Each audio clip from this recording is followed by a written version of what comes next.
ఆదిలాబాద్లోని RK rural development cooperative agency తమను మోసం చేసిందని ఆదివాసీలు ఆందోళన వ్యక్తం చేశారు.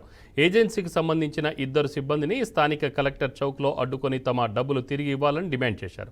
నెల డబ్బులు తీసుకొని బైకులు ఇస్తామని చెప్పి 500 మందిని మోసం చేశారని ఆరోపించారు. దాదాపు 200 కోట్ల రూపాయలను ఏజెన్సీ కాజేసిందని బాధితులు ఆవేదన వ్యక్తం చేశారు. దీనిపై అధికారులు స్పందించి తమకు న్యాయం చేయాలని ఆదివాసీలు కోరుతున్నారు.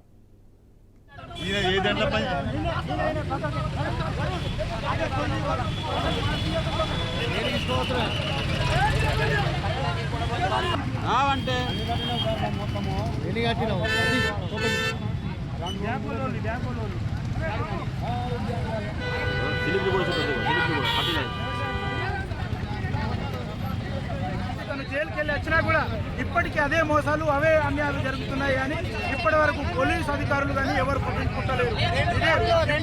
ఇప్పటికీ మేము 1000 సార్లు ఆ మనిషికి ఫోన్ చేసినా తన మేనేజర్ రాకేష్ అని ఇప్పటికి ఫోన్ చేసినా తను స్పందిస్తలేరు.